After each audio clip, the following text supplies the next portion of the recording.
Estudiantes, cordial saludo, bienvenidos a su segunda lección de Derecho Penal Especial. En el día de hoy vamos a continuar nuestro tema de las causales y en ese orden de ideas vamos a hablar sobre las causales de menor punibilidad.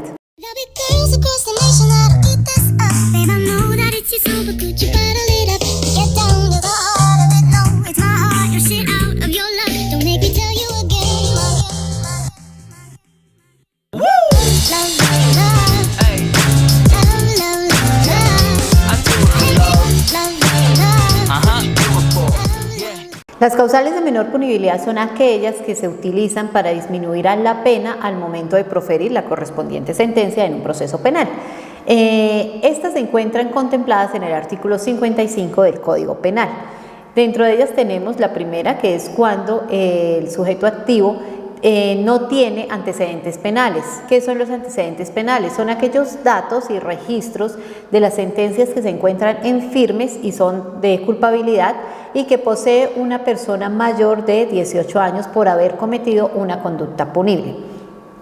En ese sentido, esta causal hace referencia a la observancia por parte del juez para, al momento de proferir la sentencia, observar si la persona tiene o no antecedentes penales y de este modo poder aplicar esta causal en caso de que sea requerido por la defensa. Asimismo, encontramos nuestra segunda causal de menor punibilidad y es aquella en que consiste en cuando el sujeto activo obra por motivos nobles o altruistas.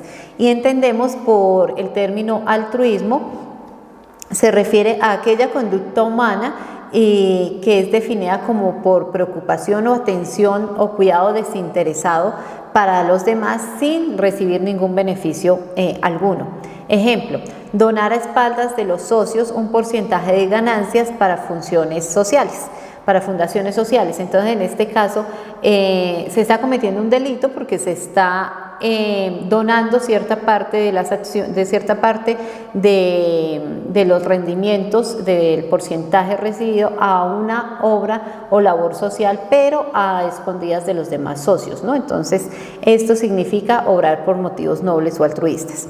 Nuestra tercera causal, obrar en estado de emoción, pasión excusable o de temor intenso.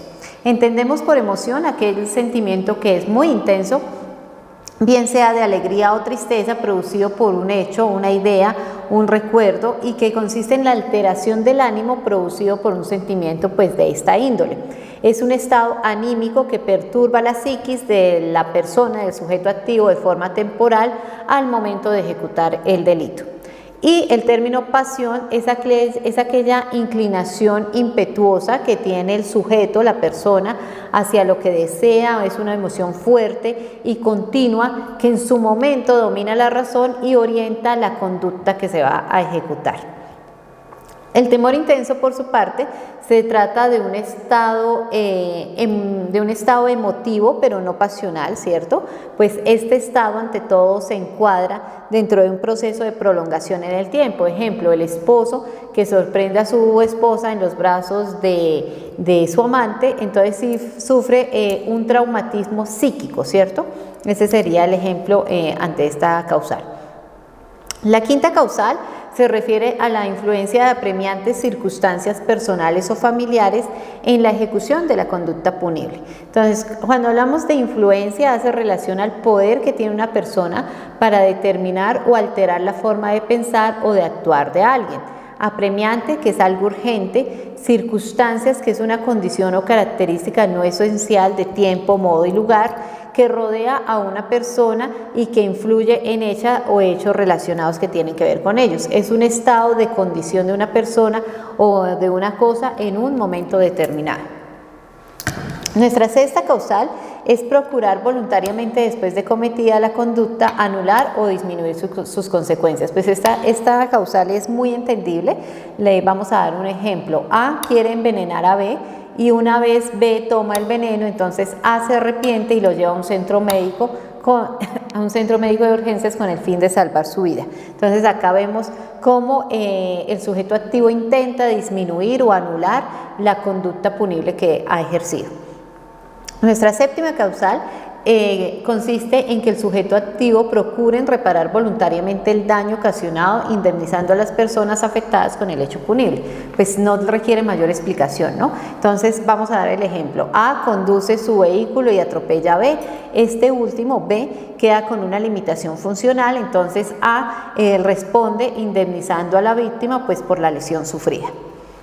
Octavo, presentarse voluntariamente a las autoridades después de haber cometido la conducta punible o evitar la injusta sindicación de terceros. Entonces vamos a entenderlo mejor a través de un ejemplo. A es un empleado de una entidad financiera y participa en el delito de lavado de activos. Sin embargo, una vez realizada la conducta, acude ante las autoridades, confiesa su delito y se pone a disposición de las mismas. Entonces, asume esa responsabilidad y con esa conducta que está ejerciendo, pues está permitiendo que no se vaya a sindicar de ese delito a otras personas. Novena. La indigencia o la falta de ilustración en cuanto hayan influido en la ejecución de la conducta punible. ¿Qué entendemos por influencia? Por indigencia, perdón. Hace relación a la falta de los mínimos recursos económicos para poder vivir. Y la falta de ilustración, tenemos que mencionar que según Kant, la ilustración es un proceso por el cual pueden pasar el ser humano y la humanidad en sí. Es ese proceso de abandonar el estado de minoría de edad en la cual estamos y nos mantenemos por nuestra propia culpa. No nos referimos a minoría de edad en lo que hace relación a la edad, sino de pensamiento. Es decir, que no nos atrevemos a pensar por nuestra propia cuenta. Es cuando no tenemos el valor de usar el entendimiento, nuestro propio entendimiento, sin estar sometidos al entendimiento de los demás. Décima causal. Las condiciones de inferioridad psíquica por la edad o circunstancias orgánicas que hayan influido en la ejecución de la conducta punible. Pues cuando hablamos de condiciones, es ese conjunto de circunstancias que determinan el estado de una persona o una cosa para llevar a cabo un delito. La inferioridad es aquella cualidad o situación de una persona que tiene una persona y que su condición le impide estar en igual circunstancias o igualdad de condiciones que otra. Y psíquica tiene que ver con todo lo relacionado con la mente. Ahora bien, el artículo 56 del Código Penal colombiano establece que cuando se realiza la conducta punible bajo la influencia de profundas situaciones de marginalidad, ignorancia o pobreza extrema, siempre y cuando hayan influido directamente en la ejecución de la conducta punible, se tendrá entendida como una causal de menor punibilidad. Para nadie es un secreto que a nivel global existen esos estados de pobreza y que en ese desarrollo pues las personas no están no están libres de pronto de cometer una conducta punible. Entonces se debe tener en cuenta todas esas circunstancias que rodean a la persona para en el momento de proferir la sentencia ver si se le puede ser susceptible o no de la aplicación de una de estas causales, en especial en la que refiere el artículo 56.